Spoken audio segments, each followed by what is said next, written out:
Hello friends, आज हम अपना स्टार्ट करते हैं नेक्स्ट टॉपिक।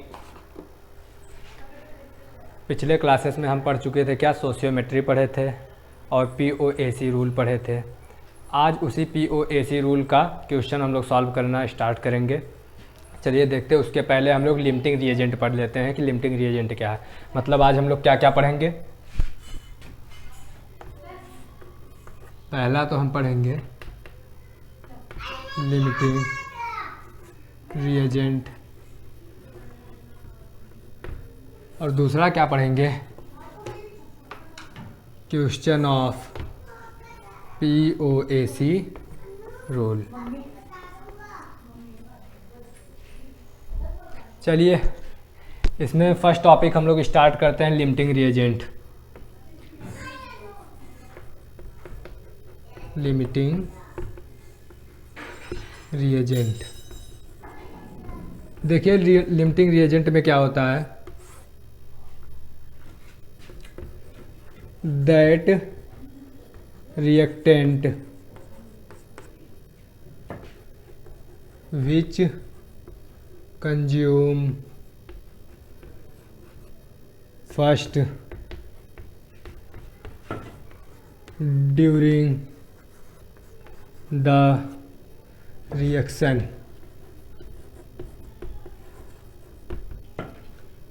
लिमिटिंग रिएजेंट क्या है कि वह रिएक्टेंट जो कि रिएक्शन के समय सबसे पहले कंज्यूम हो जाए, सबसे पहले ख़त्म हो जाए, उसको हम क्या कहते हैं, लिमिटिंग रिएजेंट कहते हैं।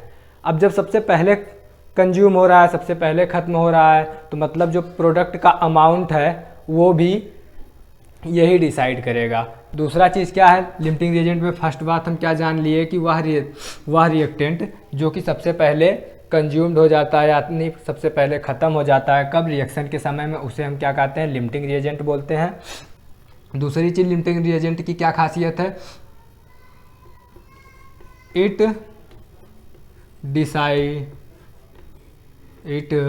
Decide the amount of the product. दूसरा क्या है कि यह प्रोडक्ट के अमाउंट को डिसाइड करता है। इसका मतलब समझिए क्या होता है, जैसे कि हम अगर ले लिए Na, सोडियम का रिएक्शन किसके साथ करवा दिए, क्लोरीन के साथ, बनेगा क्या, NaCl, मतलब कि साल्ट। इसमें देखिए लिमिटिंग रिएजेंट कौन सा है, सबसे पहले कौन ख़त्म हो जाएगा, Na ख़त्म हो जाएगा। कि इधर Na का एक एटम है और इधर Na का एक एटम है, लेकिन Cl2 एक मॉलिक्यूल है जो कि कितने एटम Cl का रख रहा है, 2 एटम रख रहा है, लेकिन इधर कितना है, एक ही एटम Cl का है, मतलब अभी भी एक Cl बचा हुआ है। सबसे पहले मतलब इसमें कौन क्या ख़त्म हो गया, आपका सोडियम जो है वो सबसे पहले ख़त्म हो गया। इससे आप प्रूफ हो गया कि जो आपका लिमिटिंग रिएजेंट है वो क्या है, सोडियम है। जैसे एक एग्जाम्पल ले लीजिए, आप खाना खाने बैठे हैं, आपको 5-7 रोटियां दे दी गई हैं और सब्जी दे दी गई है।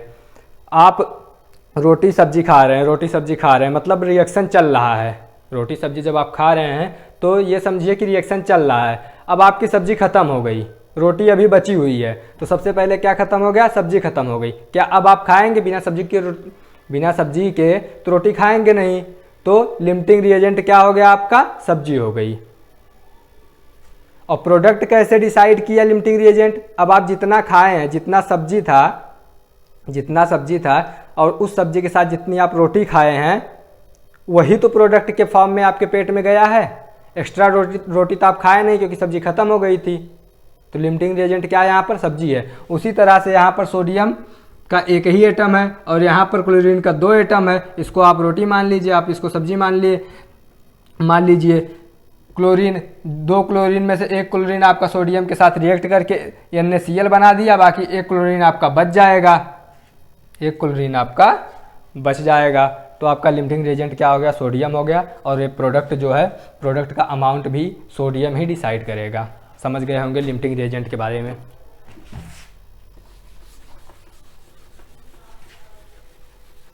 चलिए अब हम लोग क्वेश्चन के बारे में क्वेश्चन डिस्कशन करते हैं।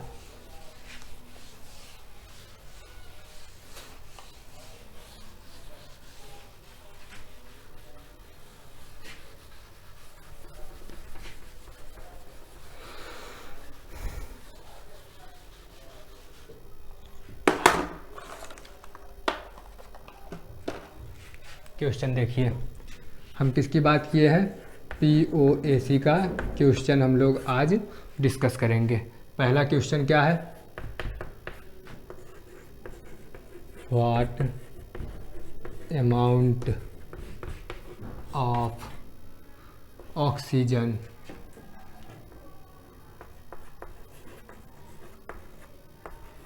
Is react with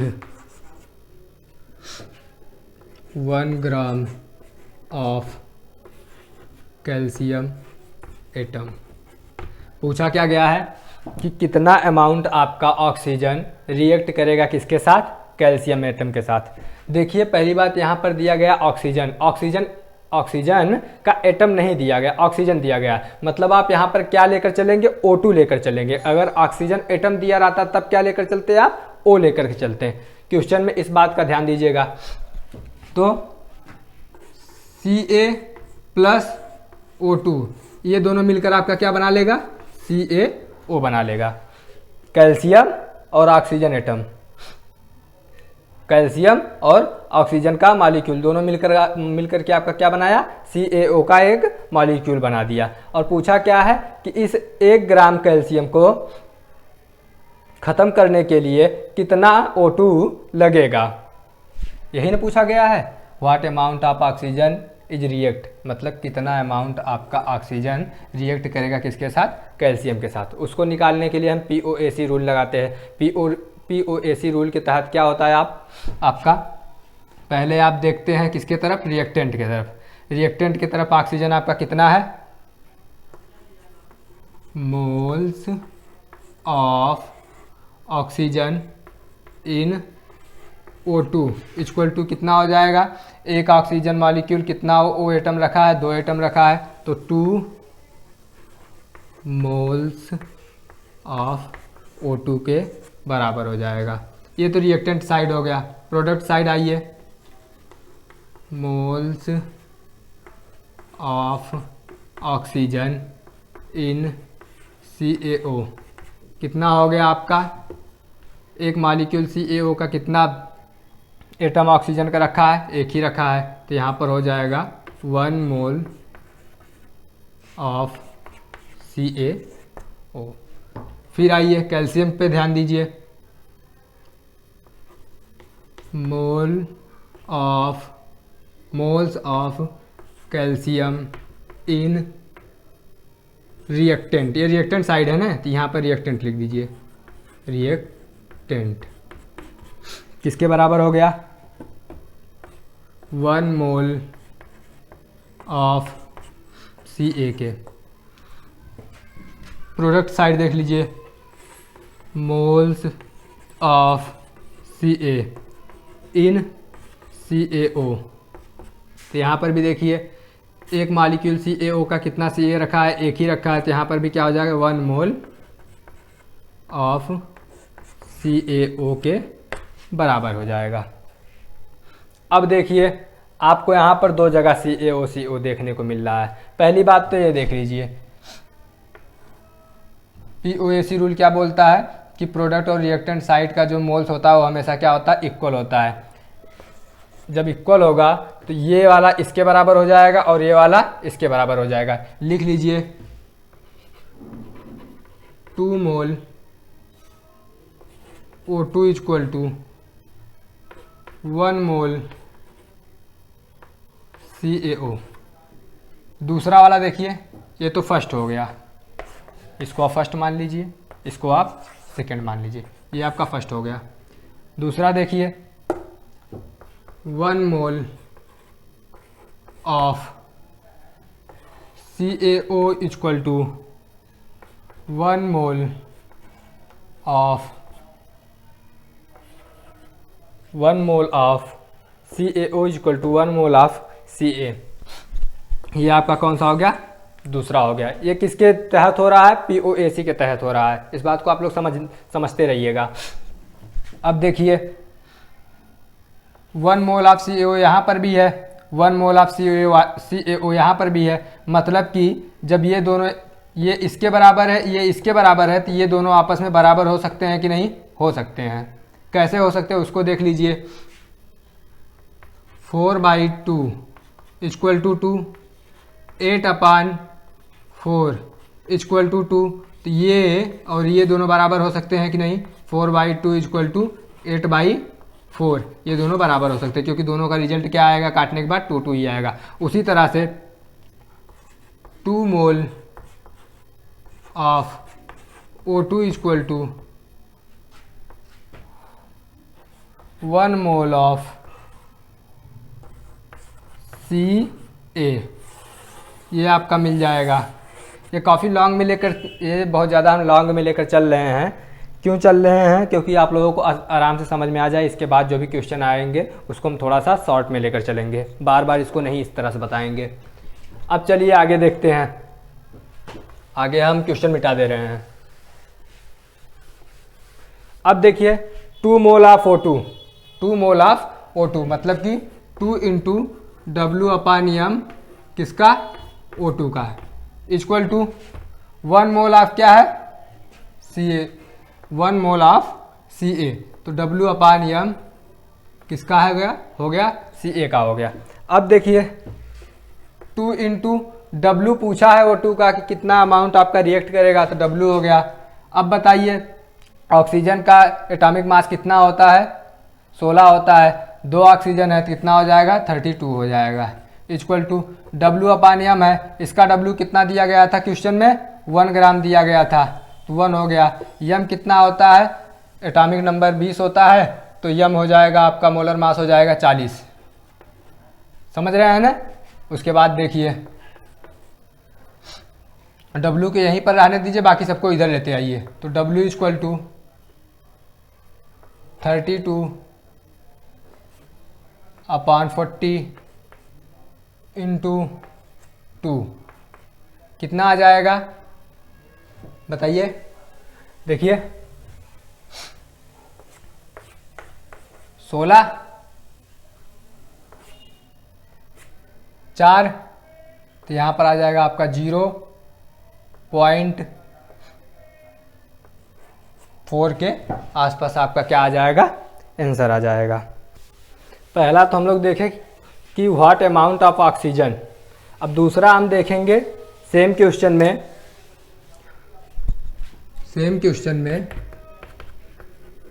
what volume of O2 gas at NTP react with 1 gram of Ca। तो अभी उधर हम क्या पाए थे कि 2 mole of O2 equal to 2 mole of O2 equal to 1 mole of Ca। यही पाए थे कि नहीं? पिछले वाले क्वेश्चन में हम लोग यही लास्ट में ला करके रिजल्ट निकाले थे।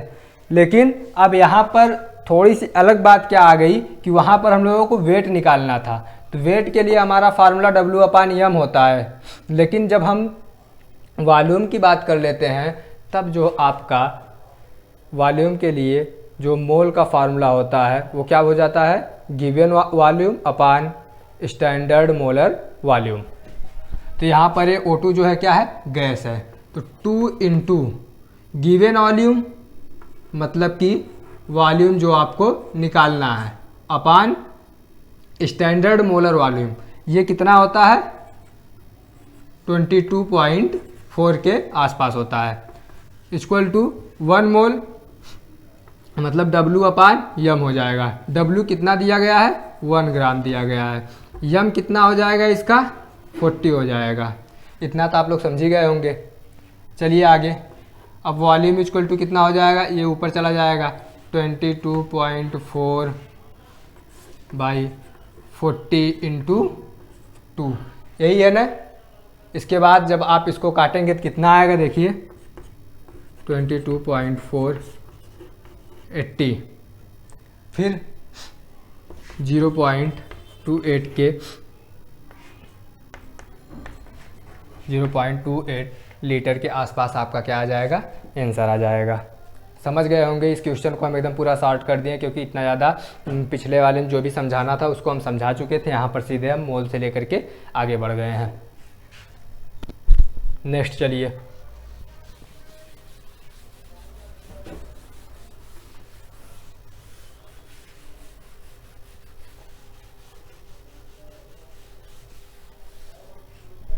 नेक्स्ट क्वेश्चन देख लीजिए।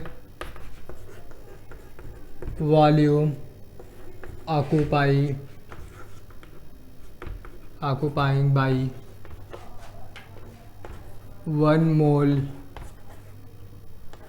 Of helium, hydrogen and oxygen gases. क्या पूछा है? Volume occupy by 1 mole of helium, hydrogen, oxygen gases. तो देख लीजिए, अगर आपका 1 मोल हीलियम है, कितना?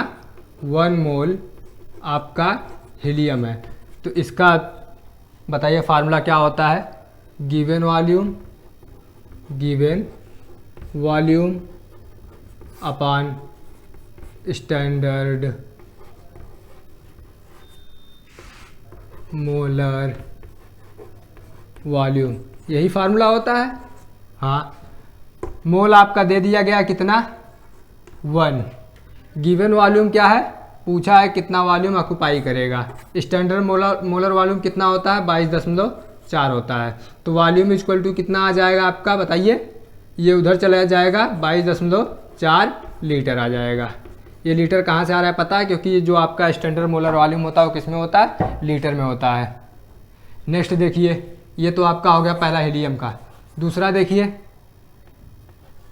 1 मोल हाइड्रोजन अगर गैस है तो हमेशा किस फॉर्म में होगा? H2 के फॉर्म में होगा। लेकिन हमें क्वेश्चन में क्या दिया गया है? हाइड्रोजन पूछा गया है, मतलब एक एटम पूछा गया है। लेकिन यहाँ पर गैसेस लिख दिया गया है, तो हम गैस को लेकर के चलेंगे। तो 1 mole H2 equal to V upon 22.4 हो जाएगा।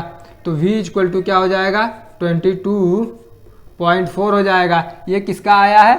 H2 का आया है। अगर हम H का निकालेंगे, अगर हम, ये तो H2 का आया है कि H2 कितना ऑक्यूपाई करेगा? 22.4। अगर 2H 22.4 को ऑक्यूपाई कर रहे हैं तो एक H कितना वॉल्यूम आपका, कितना वॉल्यूम ऑक्यूपाई करेगा? 22.4/2 काट दो, 11.4। अरे यार सीधा सीधा समझ लो, ये आपका हीलियम है। हीलियम एक गैस होता है। हीलियम हमेशा फ्री स्टेट में पाया जाता है क्योंकि ये आपका कैसा होता है? इनएक्टिव होता है। इनएक्टिव होता है ना, तो ये हमेशा एटम के फॉर्म में पाया जाता है, कभी मॉलिक्यूल नहीं बनाता है। तो ये मान लो इतना भरा हुआ है, इतना आपका 1 मोल है। लेकिन मान लो आपका ये H2 है। H2 अगर आपका इतना भरा गया है, मतलब हाइड्रोजन के 2 एटम्स इतने हैं, तो हाइड्रोजन का एक एटम इसका आधा ही हो जाएगा ना। वही सेम काम यहाँ पर भी हो गया है। और सेम यही ऑक्सीजन में भी इसी तरह से निकाल लीजिए। ऑक्सीजन में देख लीजिए क्या दिया गया है? 1 मोल ऑक्सीजन है, तो 1 मोल की जगह पे 1 लिख लीजिए। गिवन वॉल्यूम जो आपको चेक करना है, स्टैंडर्ड मोलर वॉल्यूम कितना दिया गया है? 22.4 दिया गया है। ये आप किसका निकाल रहे हैं? O2 का निकाल रहे हैं। तो क्या आ जाएगा? V इक्वल टू 22.4 किसका आया है? ये O2 का आया है। तो अगर आपको O का निकालना है तो वही पिछला वाला जैसे बताए हैं कि अगर इतने में O2 भरा हुआ है, मतलब 2 एटम इतने में भरे हुए, तो एक एटम कितने में भरा होगा? इतने में भरा होगा। इसका आधा हो जाएगा 11.4। दोनों क्वेश्चन आप लोगों को अच्छे समझ में आ गए होंगे, ये पूरा क्वेश्चन। अब आगे चलिए,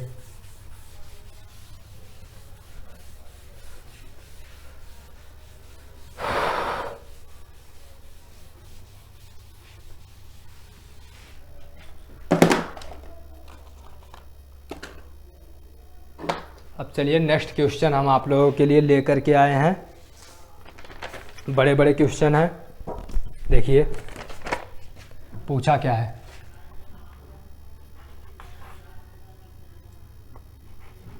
A sample of KClO3 on decomposition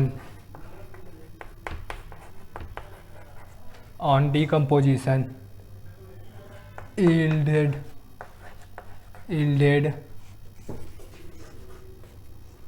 448 ml of oxygen gas at NTP। Given क्या क्या है ये भी देख लीजिए।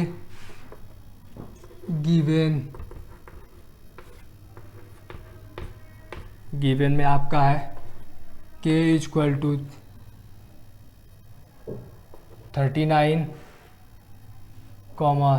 Cl equal to 35, oxygen equal to 16। अब देखिए पूछा क्या क्या है इसमें। पहला पूछा है वेट ऑफ ऑक्सीजन प्रोड्यूस। पूछा है वेट ऑफ ऑक्सीजन प्रोड्यूस। हमेशा हम बताएं जहां पर ऑक्सीजन दे दिया गया है वहां पर आप हमेशा किसको लेकर चलेंगे, O2 को लेकर के चलेंगे, ना कि O को लेकर के चलेंगे। दूसरा देखिए क्या पूछा गया है,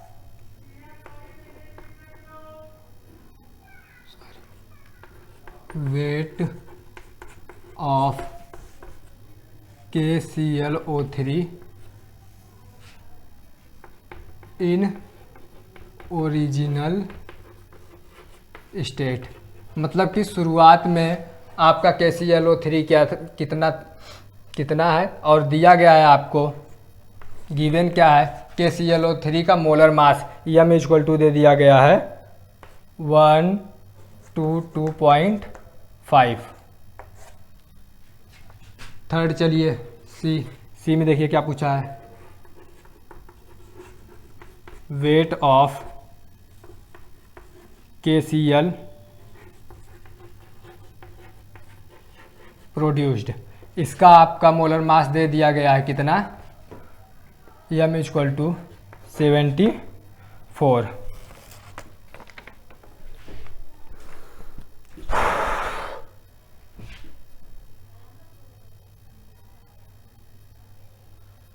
अब देखिए हम लोगों को पहला क्या निकालना है, वेट ऑफ ऑक्सीजन निकालना है। Weight of oxygen produced, volume, yield आपको ऑक्सीजन में यील्ड कितना मिला है। पहला क्वेश्चन देखिए, पहले क्वेश्चन में हमें पहले ही क्या बता दिया गया है कि ऑक्सीजन का जो वॉल्यूम हमें प्रोडक्ट के फॉर्म में मिला है, वॉल्यूम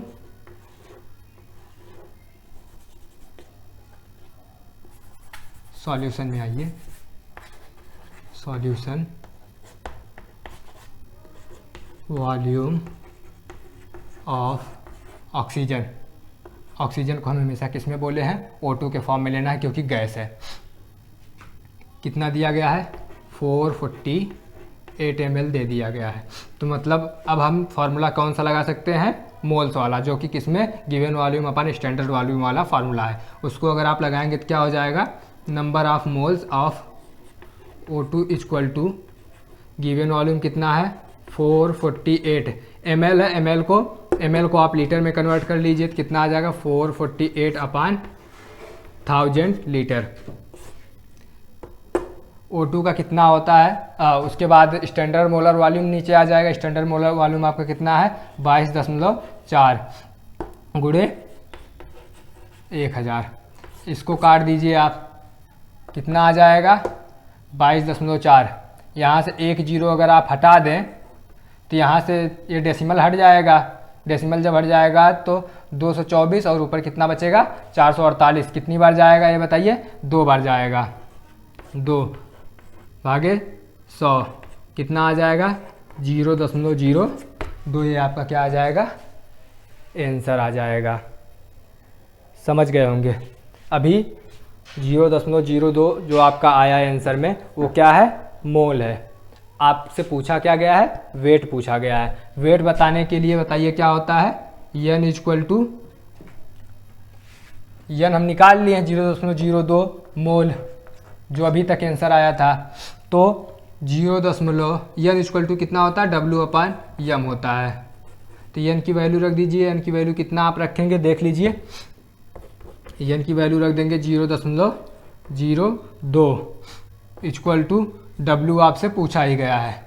यम आपको पता है कितना होता है, 16 होता है। एक ऑक्सीजन का 2 ऑक्सीजन है तो कितना हो जाएगा, 16 दूनी 32 हो जाएगा। तो यहाँ पर आप कितना कर देंगे, 32 कर देंगे।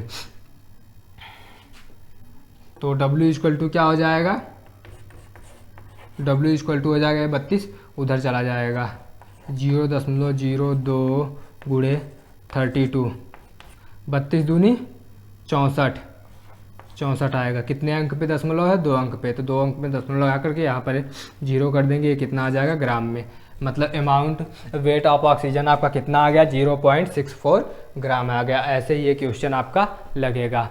इसके आगे चलिए, इसके आगे चले।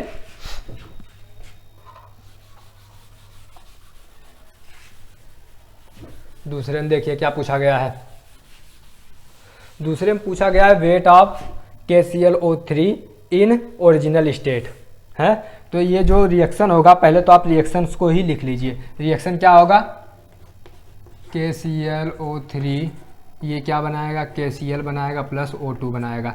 अभी देखिए ये हम सॉल्यूशन किसका कर रहे हैं, बी का कर रहे हैं। अभी हम किसका निकाल कर आए हैं, वेट O2 का वेट निकाल करके आ चुके हैं, जो कि कितना आया है, W ऑफ O2 ये कितना आया है, 0.64 ग्राम। यही आया है ना, पिछले बार पिछला जो क्वेश्चन हम सॉल्व किए उसमें 0.64 ग्राम ही आया है आपका O2 का वेट। जब हमें पता है O2 का वेट इतना आया है तो हम POAC रूल अब यहाँ पर भी लगा सकते हैं। तो सीधा सीधा POAC रूल लगा दीजिए, लगाइए। क्या हो जाएगा POAC rule, mole of O in KClO3 equal to क्या हो जाएगा, 3 है ना, 3 मोल ऑफ KClO3 के बराबर हो जाएगा। ये रिएक्टेंट साइड हो गया, प्रोडक्ट साइड आ जाइए। Moles of O in O2 क्या हो जाएगा, 2 मोल ऑफ O2 के बराबर हो जाएगा। तो यहाँ पर क्या हो जाएगा, देखिए 3 इंटू W अपान यम किसका, KClO3 का, इक्वल टू क्या दिया गया है, 2 into W upon m of किसका, O2 का। अब तो निकाल लेंगे, देखिए कैसे आएगा ये, 3 इंटू W KClO3 का वेट ही निकालना है ना, ओरिजिनल वेट, तो W हो गया। यम का वैल्यू कितना दिया गया देख लीजिए, 122.5 दिया गया है, इक्वल टू 2 इंटू W की वैल्यू कितनी हम लोग निकाल लिए थे, ऑक्सीजन के W की वैल्यू 0.64 ग्राम हम निकाल लिए थे। यम हमको पता है कितना होता है, 32 होता है, 16 दूनी 32 होता है। अब यहाँ पर आप क्या करेंगे, W इक्वल टू, जब आप इस क्वेश्चन को आप सॉल्व करेंगे तो आपका कितना आंसर आ जाएगा, 1.63 ग्राम आपका आंसर आ जाएगा। समझ गए, इसको सॉल्व कर लीजिएगा क्योंकि अभी भी हमें आगे और भी ज़्यादा क्वेश्चन बताने हैं।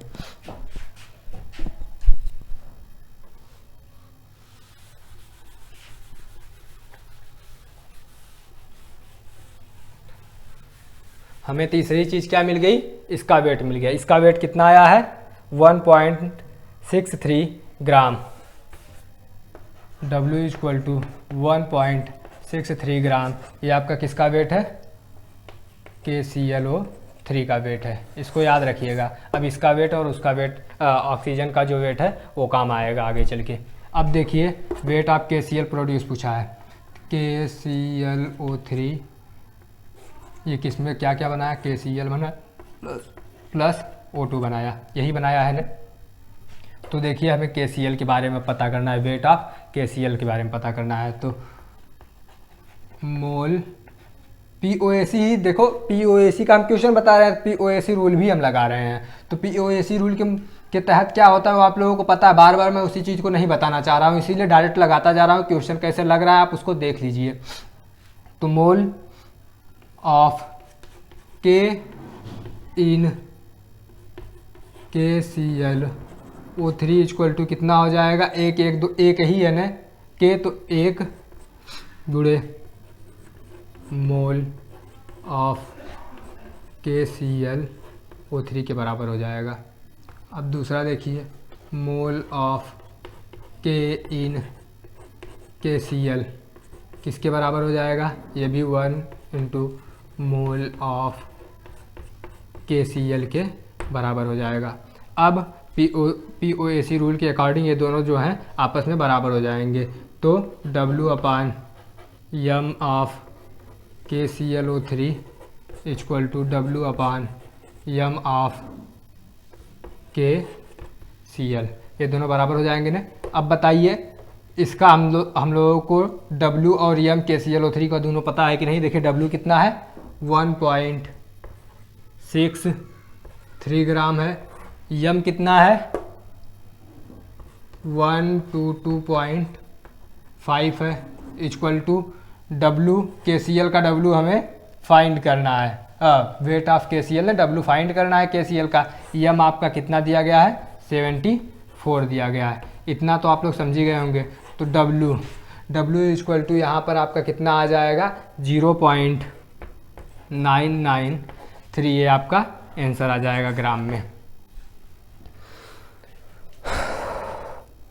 मैं देखिए क्वेश्चन सॉल्व नहीं कर रहा हूँ क्योंकि बहुत ज़्यादा टाइम लग जाएगा अगर हम क्वेश्चन सॉल्व करते रहेंगे, और हम लोगों को कम समय में ज़्यादा से ज़्यादा क्वेश्चन सॉल्व कर लेना है। जितना टाइप का आप क्वेश्चन सॉल्व करेंगे उतना ही ज़्यादा आप लोगों को नीट और जेई के एग्ज़ाम में क्वेश्चन को सॉल्व करने में आसानी होगी। जितना कम टाइप का करेंगे, हम चाहते तो कम से कम एक एग्जाम्पल 2 एग्जाम्पल दे करके हम हट सकते थे आप लोगों को, लेकिन हट नहीं रहे हैं क्योंकि टाइप्स ऑफ क्वेश्चन जितने ज़्यादा करेंगे उतना ज़्यादा आप एक्सरसाइज सॉल्व करेंगे और उतना ही ज़्यादा आपको जेई और नीट में क्वेश्चन सॉल्व करने में आसानी होगी।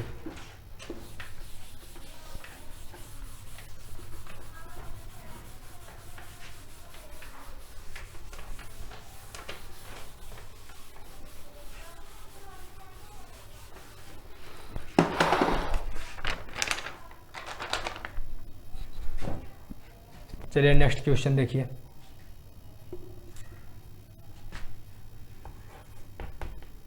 Question 27.6 gram of K2CO3 react with reagent by which all atoms of carbon consumed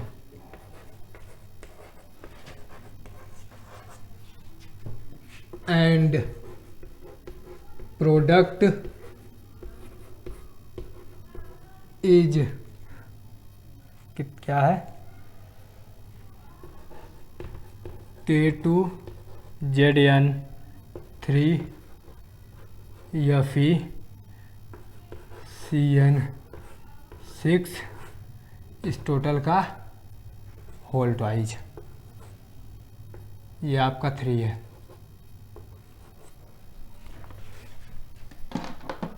अब देखिए गिवन हम लोगों को दिया क्या क्या गया है। दिया गया है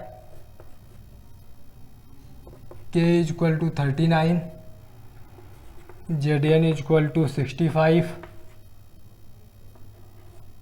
Fe इक्वल टू 55, ये आपका गिवन है। Plus molar mass, molar mass आपका, मोलर मास ऑफ K2CO3 ये आपका दे दिया गया है 138, और molar mass of K2Zn3 FeCN6 का होल ट्वाइज इक्वल टू 698 दे दिया गया है। ये सब आपका दिया गया है। अब देखिए पूछा क्या गया है, इसमें आपका पूछा गया है कि ये दिया गया है किसी रिएजेंट के साथ ये रिएक्ट किया है जिसमें कि सभी कार्बन कंज्यूम्ड हो गए हैं। प्रोडक्ट जो आपका है K2ZN3 FeCN6 का होल ट्वाइज फॉर्म हुआ है। तो इसमें पूछा गया है कि प्रोडक्ट जो है, ये जो प्रोडक्ट है वो कितना फॉर्म होगा, ये जो प्रोडक्ट है वो कितना फॉर्म होगा, क्वेश्चन में दिया गया रहेगा। नेक्स्ट टॉपिक मतलब मैं इतना गिवन में तीसरी चीज़ क्या दिया रहेगा, ये प्रोडक्ट इज K2ZN2 नहीं रहेगा, K2ZN3 FeCN6 का होल ट्वाइज कितना फॉर्म होगा, ये थर्ड आपका पूछा गया रहेगा। लेकिन मैं लिख नहीं रहा हूँ क्योंकि आपको इतने में मुझे क्वेश्चन सॉल्व करना है। अब देखिए इसको सॉल्व कैसे करेंगे हम, इसमें आप थोड़ा सा कंफ्यूज हो जाएंगे, लेकिन कंफ्यूजन को हटाने के लिए थोड़ा सा ध्यान देंगे कि यहाँ पर दिया गया है कि कार्बन जो है, कार्बन वो टोटली कंज्यूम हो गया है, टोटली कंज्यूम हो गया। जब कार्बन टोटली कंज्यूम हो गया प्रोडक्ट को फॉर्म करने में, तो इसका मतलब हम अगर POAC रूल लगाएंगे तो हमें आंसर मिल सकता है। क्यों मिल सकता है? क्योंकि POAC जो होता है वो बताता है कि कोई भी एटम हो, एटॉमिक कंजर्वेशन है ना, कोई भी एटम हो उसका दोनों साइड, प्रोडक्ट और रिएक्टेंट के साइड जो नंबर ऑफ मोल्स होते हैं या फिर मासेस होते हैं वो हमेशा क्या होते हैं, इक्वल होते हैं। तो हमें कहाँ से पकड़ना है इस क्वेश्चन को सॉल्व करने के लिए कि कार्बन जो है वो टोटली कंज्यूम हो गया है। अब देखिए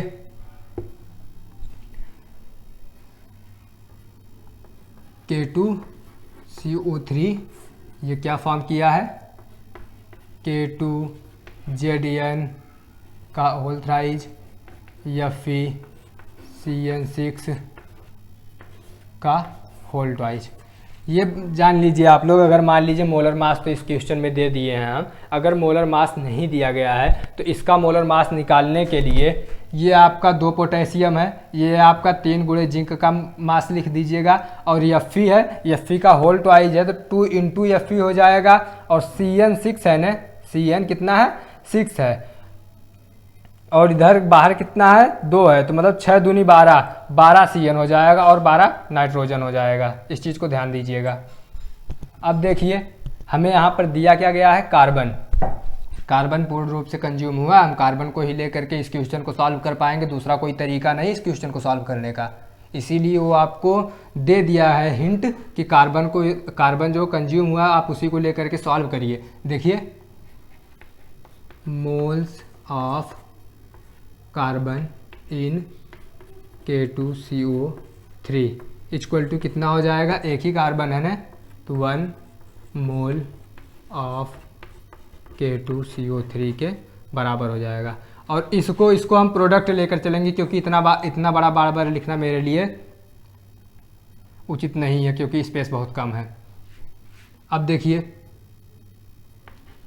मोल्स ऑफ कार्बन इन, ये पूरा हम क्या मान लिए हैं, प्रोडक्ट मान लिए हैं, इन प्रोडक्ट इक्वल टू, देखिए कितने कार्बन है गिनिए, ये जो ब्रैकेट लगा इसके बाहर 6 है, 6 कम 6 कार्बन तो ये हो गए, और बाहर 2 है तो 6 दूनी 12, टोटल कितने कार्बन हो गए, 12 कार्बन हो गए।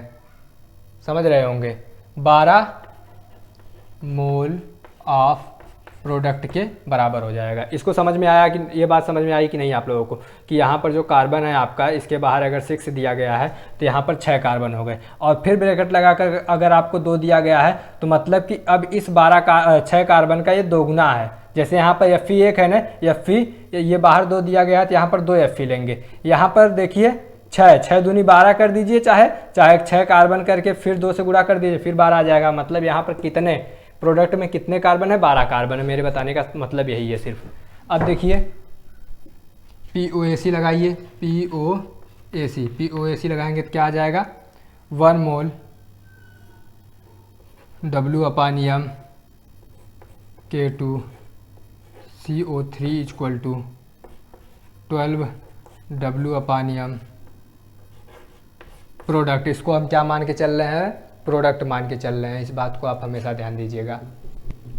अब देखिए W कितना दिया गया है K2CO3 का 27.6, मासेस कितने हैं, इसका मास कितना दिया गया है, मोलर मास देखिए क्या कहाँ पर यहाँ पर है 138 दिया गया है, इक्वल टू 12 इंटू क्या पूछा है, W पूछा, प्रोडक्ट ए है ना, इसी का क्या पूछा है, मास पूछा है कि कितना प्रोडक्ट बनेगा, W मतलब आपसे पूछा है, और इसका मोलर मास कितना दे दिया गया है 698 दे दिया गया है। इस बात को आप लोग समझ पाए कि नहीं, ये 12 कहाँ से आया, 12 को ही समझ लीजिएगा। चलिए इसको सॉल्व करके 12 कैसे आया इसको हम एक बार आप लोगों को बता दे रहे हैं। तो यहाँ पर जब आप इस क्वेश्चन को सॉल्व करेंगे W इक्वल टू तो 11.6 ग्राम आपका आ जाएगा आंसर, समझ गए होंगे।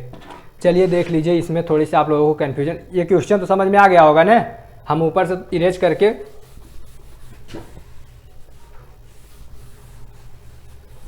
ऊपर से इरेज किए, ये देखिए इसको आप लोगों को ओपन करके मोलर मास निकालना सिखा दे रहे हैं। K2 ZN3 Fe CN6 2, यही है ना, देखिए ये हो जाएगा क्या 2 into K plus 3 into ZN plus 2 है ना 2 इंटू Fe, अब देखिए प्लस C है ना 6C है और बाहर 2 है तो गुणे 2 प्लस 6N गुणे 2, समझ में आ रहा है। अब देखिए 2 into K plus 3 into ZN plus 2 into Fe plus 6 दूनी 12 कार्बन प्लस 6 दूनी 12 नाइट्रोजन। अब आप लोगों को एकदम समझ में आ गया होगा कि ये जो 12 कार्बन है वो कैसे आया है, क्यों हम यहाँ पर 12 मोल प्रोडक्ट में लिए हैं कि 12 मोल कार्बन के बराबर होगा मोल्स ऑफ कार्बन।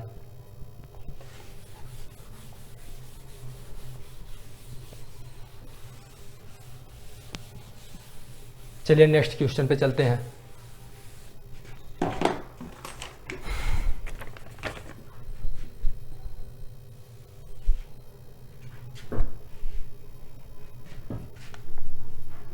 देखिए क्यों अगला क्वेश्चन क्या है, what amount of AgCl produced when 4.77 gram NaCl added with 5.77 gram AgNO3। देखिए क्या पूछा गया इसमें पहले गिवन देख लीजिए क्या क्या गिवन है। पहला चीज़ है Ag का जो मास ऑफ Ag है वो आपको दे दिया गया है 108 के बराबर, मास ऑफ Ag 108 ग्राम पर मोल के बराबर। दूसरा देखिए क्या दिया गया है, मास ऑफ AgNO3 दिया गया है आपका 170, फिर कॉमा NaCl दिया गया है 58.5, कॉमा AgCl ये दिया गया है 143।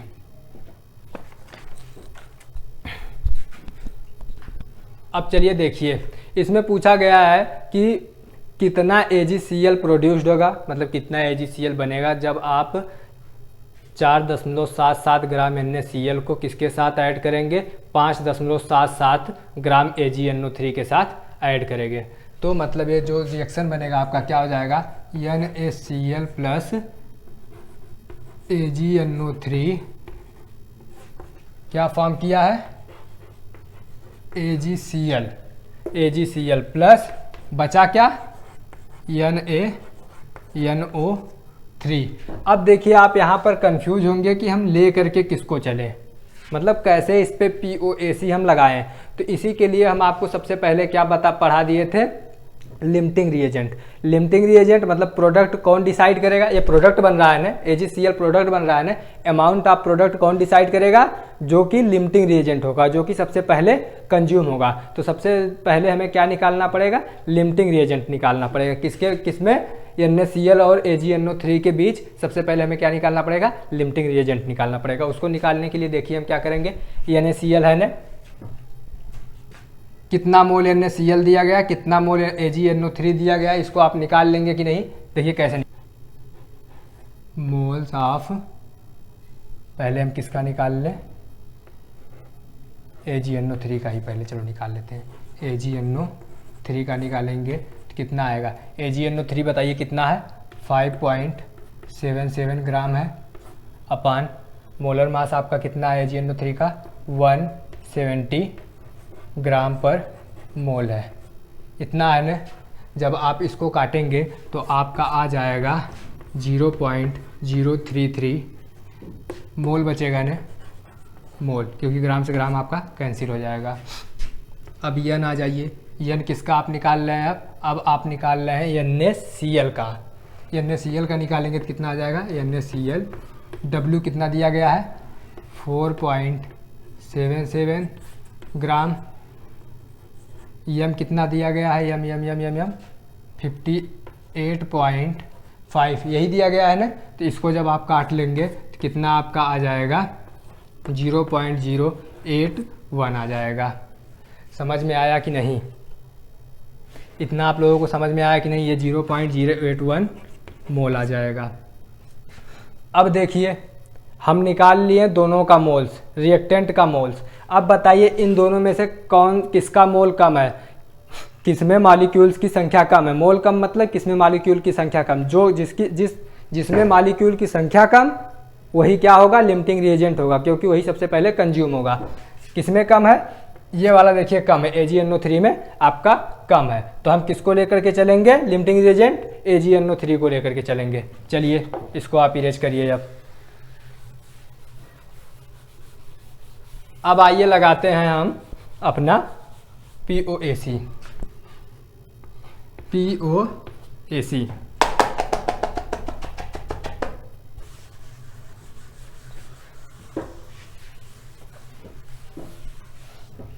POAC लगाइए, moles of Ag in AgNO3 किसके बराबर आ गया जी, आ जाएगा मोल्स ऑफ AgNO3 के बराबर। दूसरा moles of Ag in AgCl किसके बराबर आ जाएगा, एक ही है ना, तो ये भी हो जाएगा मोल्स ऑफ AgCl के बराबर। मतलब ये दोनों आपके अब बराबर हो जाएंगे, NaGNO3 इक्वल टू NaGCl। ये बराबर हो जाएंगे कि नहीं हो जाएंगे, हो जाएंगे POAC के मुताबिक।